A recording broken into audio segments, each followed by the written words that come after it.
Hey there. Today we're going to have a look at the positioning and transform section under the character tab in Affinity Publisher. I'm going to be as quick as I can, but it's a very interesting area. Some of it's got quite a lot of history, and it's definitely worth looking up some of the terminology and finding out a bit more about the wonderful world of typography. I've got a little bit of an interest in letterpress printing and typesetting and things like that. I don't have a history in it, but I'm more of a visual artist and designer. But in recent years, I've been more involved in it, and my partner actually creates letterpress printed books. And yeah, that's got me sort of more interested, and I recognize some of the terms and things. So it's helping me sort of learn a little bit more. So why would you use this? Well, if you're an expert, chime in and let me know your opinion. My interpretation of this is that it's to preserve the font. So instead of turning something into a curve and then modifying it manually, you can do it in a really measurable way. So I do quite a lot of graphic design, and it's always easier if I can go to this setting and say, okay, what's going on here? I've opened up this file that they want me to modify. What's happening here? Okay, it's got these settings. It's got this, style. It's got this size font. And then we can make it, say, a header or something and recreate it really easily. Whereas if it's all turned to curves, or if it's turned into obviously JPEG or something, it takes a little bit of skill and patience to more or less reverse engineer that. So it preserves the font the way it was intended to be created, and I think it just gives a little bit more flexibility for designers and things like that. So that's probably one of the reasons.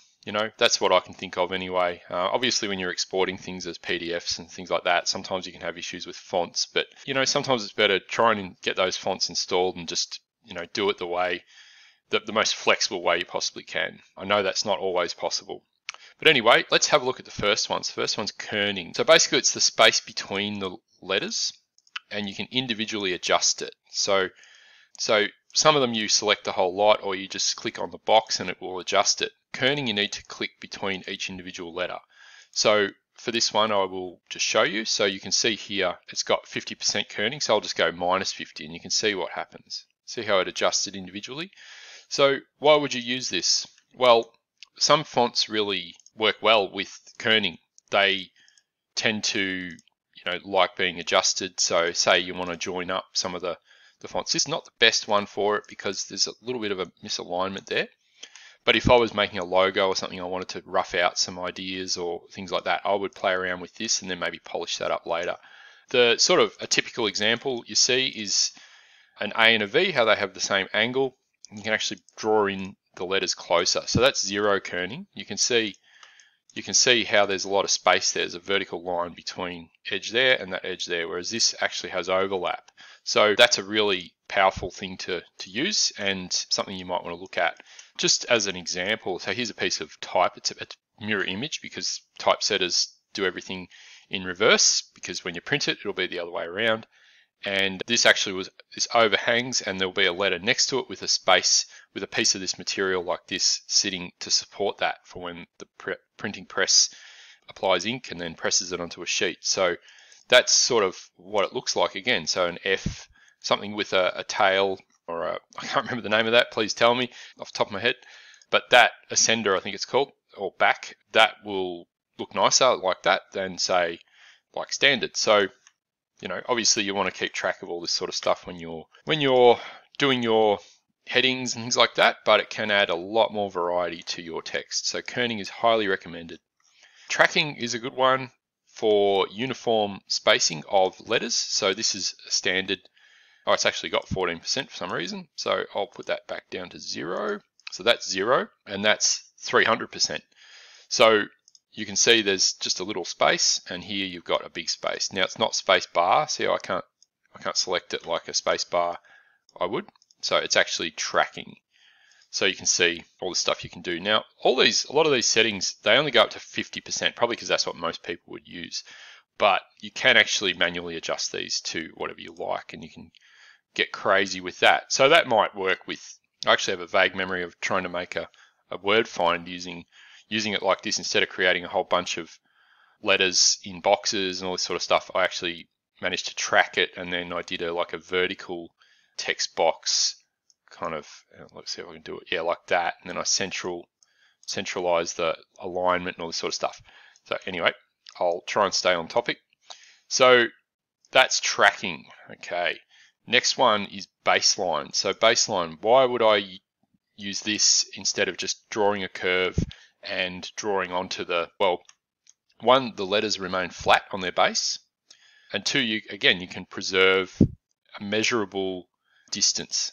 Okay, so it just preserves the qualities of it. And you can see here, this is the text box, so obviously it's going to be interesting when you align things, but you have the ability to adjust single letters. So the baseline is that invisible line, and that's just standard baseline. I put G and J on the end there just so you can see the I don't know where it went.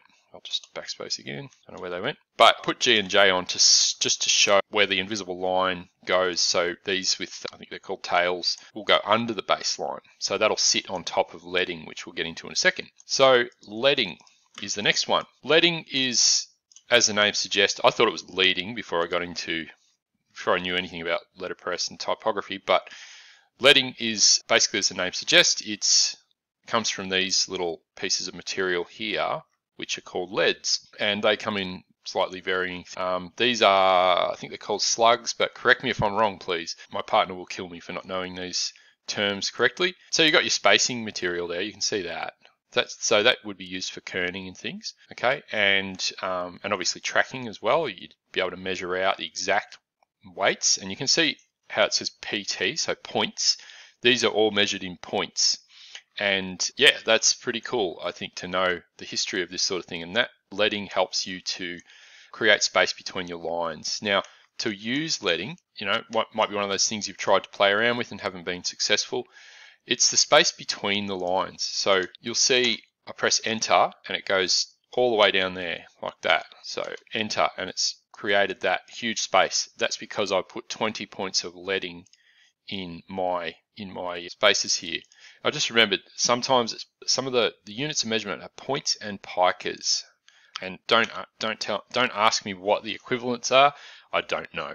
So next one is shear. Now you can do this with text manually, but you'll see it doesn't tell me what the shear is. It just adjusts it.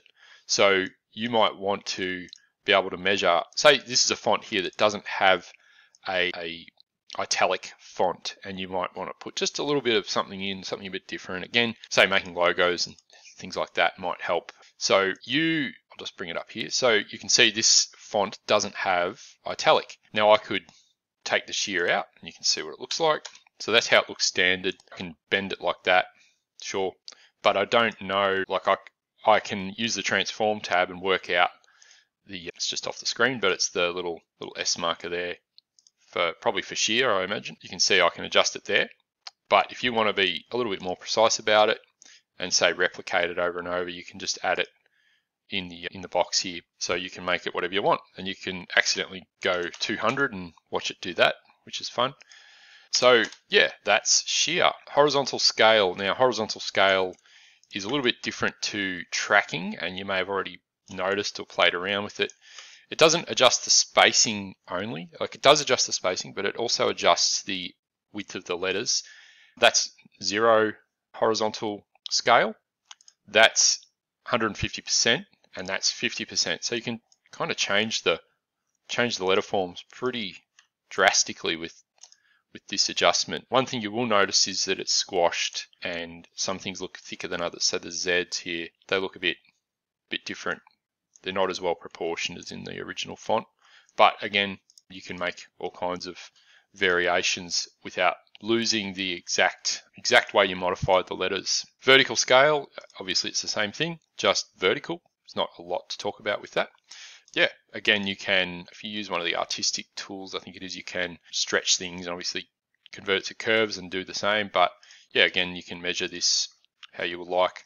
One interesting one is the superscript and subscript. So I was looking up the definitions of these, and it used to actually be superior script and inferior script, but I think they changed a little bit to be a little bit more neutral or something, bit of an antiquated term there. But so super is anything that's above the line, of the text, and sub is anything below the line of the text. So you may have seen this in, say, if you've read some educational material and things like that, or a bit of mathematics, bit of chemistry, things like that. You'll see these little characters being used. Now there are insert special characters and things, but this you can make anything. So you can type any text in that way. So it's easy to do. Say you want to have your text as, say you type in a sentence like that. I'm going to make that superscript now. So you just highlight it and go superscript, and it's set to a specific ratio. I can't remember, it might be 2/3 or something. There is a formula for official super and subscript, so it's a bit of a mouthful. So yeah, that is about all I have. Yeah, please share your thoughts, anything I've missed. I'm happy to make more videos. I really love talking about this sort of thing, and I had a bit of fun making this rather crazy, chaotic looking letter form, and I could have a lot of fun with that if I maybe fixed it in areas, and this little overlap's not much, this doesn't look very good. I might want to make it so it's just touching or something like that, and then I could convert that into curves and play around even more. So it's really, I think it'd be a good way to explore ideas without losing the information of the letters. And yeah, I'm keen to hear how you've used some of these functions, and also any other sort of stories about typesetting or letterpress and things like that. If you want to check out my partner's work, it's at hairbrainedpress.com. I will put a link in the description. And yeah, have a great day.